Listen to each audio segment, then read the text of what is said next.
जम्मू कश्मीर में सरकार बनने के बाद जिस सियासी घमासान की आशंका लोगों को थी, वह अब शुरू होता हुआ साफ नजर आ रहा है। और इसकी शुरुआत राजौरी के बडहाल में रहस्यमय बीमारी से हुई 17 लोगों की मौत के बाद इलाके में मची अफरा तफरी से हुई है।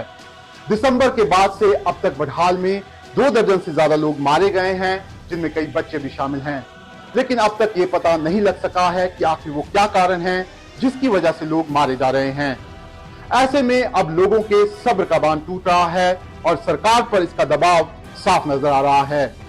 अपने ऊपर बढ़ते दबाव को देखते हुए अब राजौरी के विधायकों ने आरोप लगाया है कि इलाके में हो रही मौत और बीमार पड़ रहे लोगों को इलाज में हो रही देरी के पीछे का कारण जम्मू कश्मीर में चल रहा ड्यूल पावर सिस्टम है।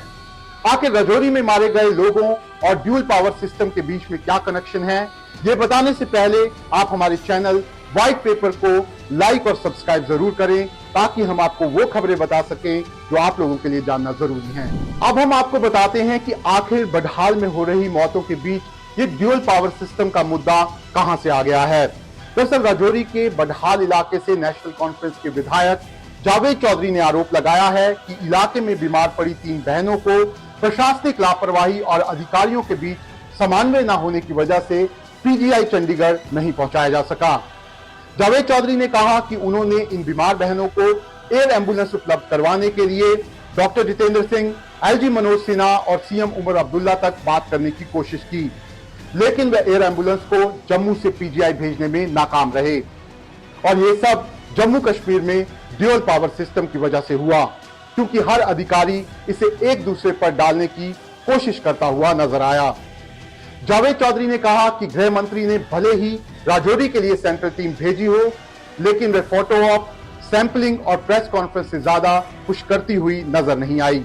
जावेद चौधरी यही नहीं रुके और एक तरह से बीजेपी को कटघरे में खड़ा करते हुए कहा कि अगर ये हालात जम्मू, कठुआ या सांबा में हुआ होते तो प्रशासन का रिएक्शन अलग होता।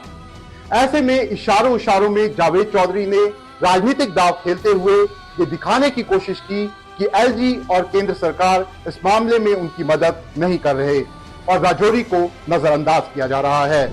दूसरी तरफ देखा जाए तो जब से राजौरी में ये मामला सामने आया है, बीजेपी के कई बड़े नेता लगातार इलाके का दौरा कर रहे हैं।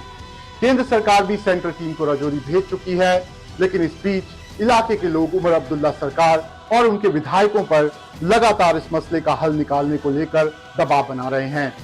उमर अब्दुल्ला से लेकर उनके सभी मंत्री इलाके का कई बार दौरा कर चुके हैं, लेकिन फिलहाल इस मसले को सुलझाने में यूटी सरकार कुछ बड़ा नहीं कर पाई है। ऐसे में जाहिर हो रहा है कि अब लोगों का ध्यान भटकाने के लिए इस तरह के बयान सामने आ रहे हैं, जिस पर पलटवार होना भी तय माना जा रहा है। लेकिन फिलहाल अगर बडहाल की बात करें तो इलाके के लोग अभी भी दहशत में हैं। मारे गए लोगों के संपर्क में आए 200 से ज्यादा लोगों को क्वारंटाइन सेंटर में रखा गया है। खाने पीने की निगरानी के लिए कई अधिकारियों को तैनात किया गया है। कोशिश यही की जा रही है कि कोई और इस बीमारी का शिकार ना हो। लेकिन अगर राजौरी के साथ साथ पूरे जम्मू कश्मीर की बात करें तो सभी यही जानना चाहते हैं कि आखिर ये मौतों की वजह क्या है।